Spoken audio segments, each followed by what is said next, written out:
Assalamualaikum warahmatullahi wabarakatuh. Pertama-tama marilah kita ucapkan kehadirat Allah SWT yang Maha Pengasih tak pilih kasih dan Maha Penyayang tak pandang sayang, sehingga pada sore hari yang berbahagia ini saya sempat masih diberi kesempatan kesehatan dan sehingga pada sore ini saya bisa melaksanakan membuat satu video pada kesempatan ini. Selamat mengirim salam tidak lupa kita kirimkan kepada junjungan alam yakni Nabi besar kita Muhammad SAW dengan mengucapkan Allahumma salli ala sayyidina Muhammad wa ala ali sayyidina Muhammad. Yang terhormat dosen pengampu metode tahfiz Al-Quran Bapak Dr. Perlindungan Simbolon STH MUS. Selanjutnya teman-teman yang seperjuangan.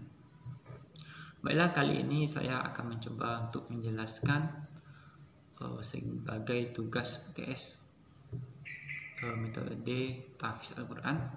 Baiklah, yang mana pengertian dari metode tahfiz Al-Quran. Metode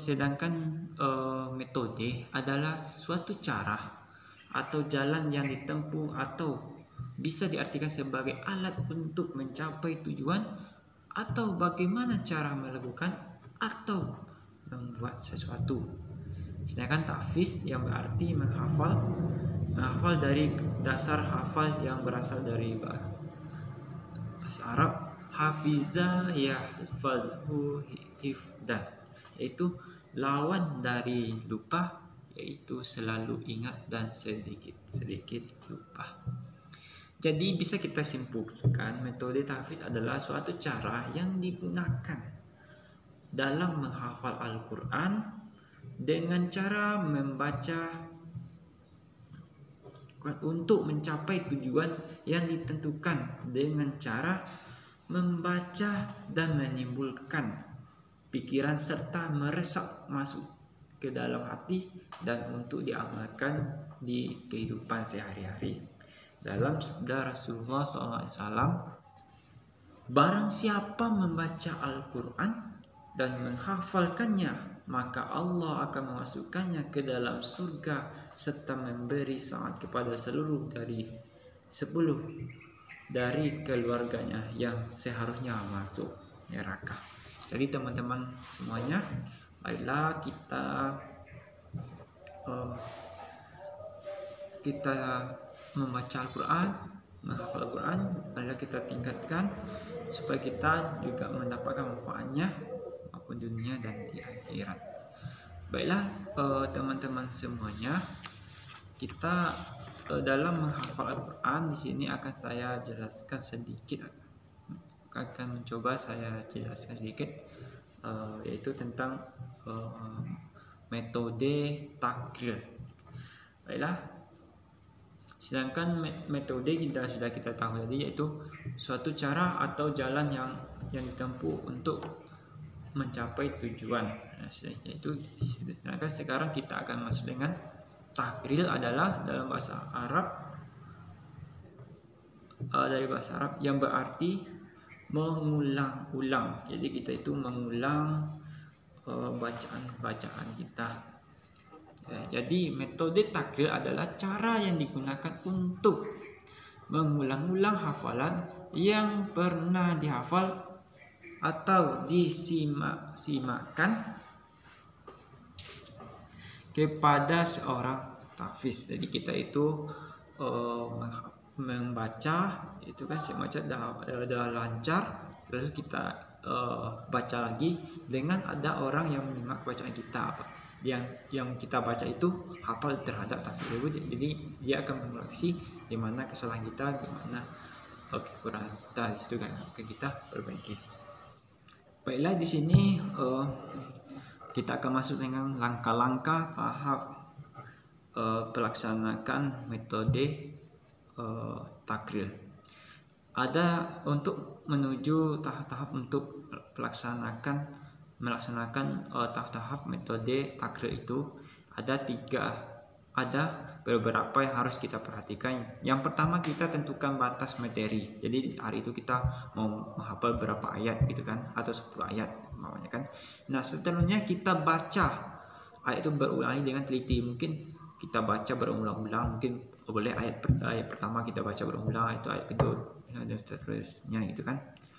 Membaca ayat tersebut. Yang selanjutnya, membaca ayat-ayat per ayat sampai batas materi, mengulang hafalan sampai benar-benar lancar. Jadi yang pertama itu mungkin kita hafal ayat pertama beberapa kali dah lancar, satu hafal ayat kedua dah lancar, sampai 10 ayat dah lancar, itu kita lapar sekaligus dari ayat yang pertama sampai ayat yang ke-10.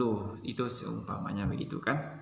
Yang ketiga itu tasmis, yaitu istilah tasmis, yaitu berasal dari kata bahasa Arab yang berarti memperdengar, maksud yaitu memperdengarkan hafalan kepada orang lain, baik kepada perseorangan maupun kepada jemaah.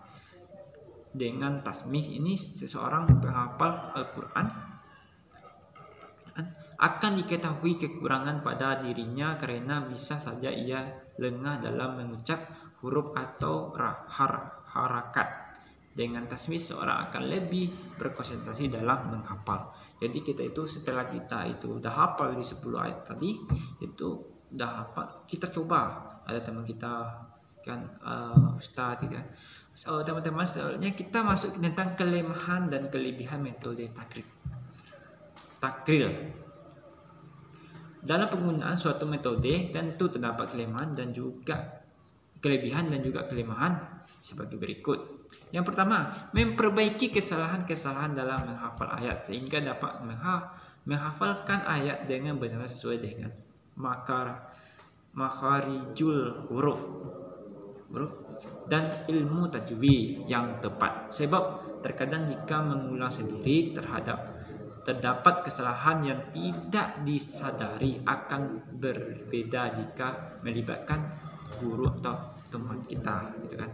Nah, sepertinya gini kan, mungkin di situ kalau kita dihafal di rumah gitu kan, hafal gitu kan, tanpa kita uji kepada orang, tentu kita itu tidak akan mungkin kita lengah atau kita kurang menyadari mungkin dari sekian yang kita baca itu ada salah satu keliru atau kesalahan. Jadi alangkah sebaiknya kita menghafal terus sama kita menyimak hafalan kita apakah sesuai pas, apakah sudah betul dan sebagainya.